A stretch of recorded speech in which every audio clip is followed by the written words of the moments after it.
ನಿಮ್ಮ ಟ್ಯಾಂಕ್ ಅಲ್ಲಿ ಆಗಿರ್ಬೋದು, ಸಂಪಲಾಗಿರ್ಬೋದು, ಬಾವಿಯಲ್ಲಾಗಿರ್ಬೋದು ಅಥವಾ ಮಡಿಕೆಯಲ್ಲಾಗಿರ್ಬೋದು, ಬಿಂದಿಗೆಯಲ್ಲಾಗಿರ್ಬೋದು, ಈ ಒಂದು ಮರವನ್ನ ಹಾಕಿದ್ರೆ 100 ವರ್ಷ ಆದ್ರೂ ಕೂಡ ನೀರು ಅನ್ನೋದು ಹಾಳಾಗೋದಿಲ್ಲ.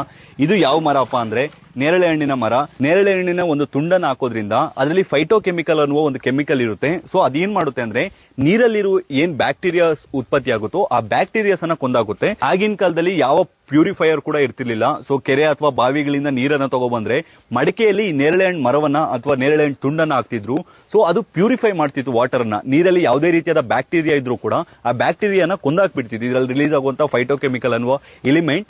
ಅದಕ್ಕೋಸ್ಕರ ಆಗಿನ ಕಾಲದಲ್ಲಿ ಜನಗಳು ಕೂಡ ತುಂಬಾ ಆರೋಗ್ಯವಾಗಿರ್ತಿದ್ರು. ಮತ್ತೆ ನೇರಳೆ ಹಣ್ಣು ಕಡ್ಡಿನ ಏನ್ ಹಾಕಿರ್ತಿರೋ ಮಡಿಕೆಯಲ್ಲಾಗಿರ್ಬೋದು, ಬಿಂದಿಗೆಯಲ್ಲಾಗಿರ್ಬೋದು, ಆ ನೀರನ್ನ ಕುಡಿಯೋದ್ರಿಂದ ತುಂಬಾ ನಮ್ಮ ದೇಹಕ್ಕೂ ಕೂಡ ತುಂಬಾ ಒಳ್ಳೇದು. ನಮ್ಮ ದೇಹದಲ್ಲಿ ಯಾವ್ದಾದ್ರು ಬೇಡವಾಗಿರುವಂತಹ ಬ್ಯಾಕ್ಟೀರಿಯಾ ಇದ್ರೆ ಅದನ್ನು ಕೂಡ ಕೊಲ್ಲುತ್ತೆ ಅಂತ ಬಿಟ್ಟು ಕೂಡ ಪ್ರೂವ್ ಮಾಡಿದೆ. ಸೊ ನಿಮ್ಮ ಟ್ಯಾಂಕ್ ಆಗಿರ್ಬೋದು, ಸಂಪ್ ಆಗಿರ್ಬೋದು, ಆದ್ರೆ ಒಂದು ಬಲತಿರುವಂತ ನೇರಳೆ ಹಣ್ಣಿನ ಕಡ್ಡಿಯನ್ನ ಅಥವಾ ಒಂದು ತುಂಡನ್ನ ಅಥವಾ ಒಂದು ಮರದ ಪೀಸನ್ನ